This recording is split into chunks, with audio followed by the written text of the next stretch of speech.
Shalom Bapak Ibu yang terkasih, kita bersyukur kepada Tuhan oleh anugerahnya kita boleh bangun dari tempat tidur dengan tubuh yang sehat. Sebelum kita memulai segala sesuatu pada hari ini, mari terlebih dahulu kita berdoa.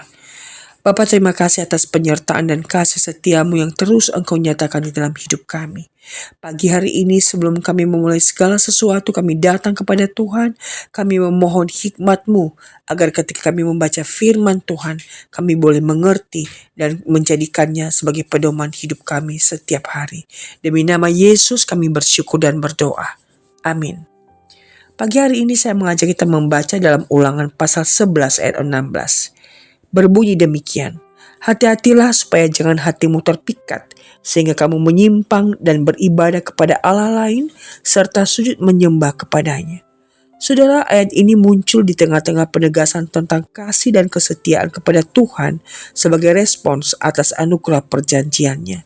Dalam konteksnya, Musa sedang meneguhkan generasi baru Israel sebelum mereka masuk ke tanah perjanjian. Mereka akan menikmati kelimpahan, tetapi justru disitulah bahaya rohani mengintai. Ayat ini menyentuh tentang natur hati manusia yang telah jatuh di dalam dosa. Hati bukanlah wilayah netral, sebab sejak kejatuhan, hati manusia cenderung menyimpang dan mudah terpikat. Peringatan hati-hatilah menunjukkan bahwa bahaya terbesar bukan pertama-tama datang dari luar, melainkan dari dalam. Penyembahan berhala selalu berawal dari hati yang tergoda, bukan sekedar dari tekanan budaya. Berhala lahir ketika hati lebih tertarik pada ciptaan daripada Sang Pencipta. Di sini kita melihat keseriusan Allah terhadap kemurnian ibadah.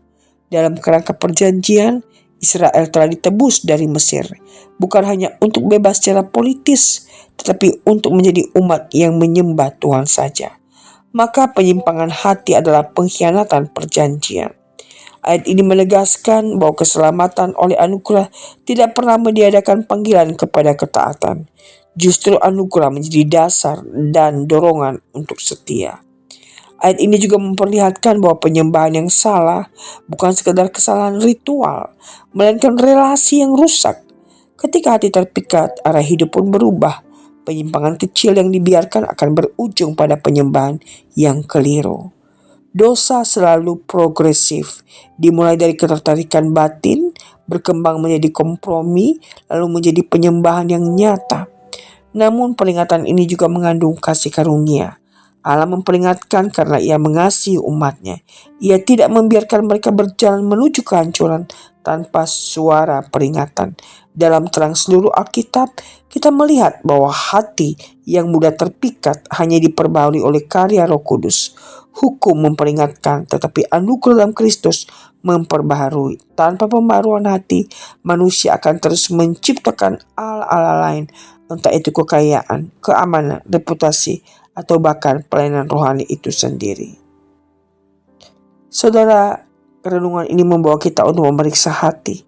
Apakah ada sesuatu yang diam-diam lebih memikat daripada Tuhan? Apakah kelimpahan membuat kita lebih bersandar pada berkat daripada Sang Pemberi berkat?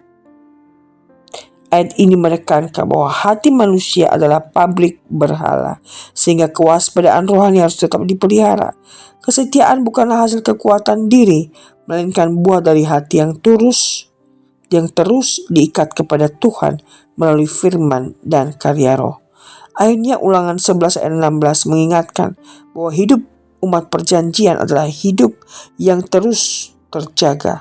Kasih kepada Allah bukan sekadar emosi sesaat, tapi komitmen yang dijaga setiap hari. Dan hanya oleh anugerahnya, hati yang mudah terpikat itu dapat dipelihara untuk tetap setia sampai akhir. Tuhan memberkati, mari kita berdoa. Bapa, terima kasih perenungan ini kembali kami diingatkan untuk selalu menjaga hati dan pikiran kami, sehingga kami tidak mudah jatuh di dalam dosa. Tuhan, jagalah hati kami untuk tetap hidup menyenangkan Tuhan, melakukan perintah-Mu dan menghidupi firman-Mu setiap saat. Ya Tuhan, sertai kami sepanjang hari ini, berkati kami dalam segala aktivitas kami, dan kami hanya berserah penuh kepada Tuhan. Terima kasih ya Bapa. Kami bersyukur berdoa berserah di dalam nama Tuhan kami Yesus Kristus. Amin.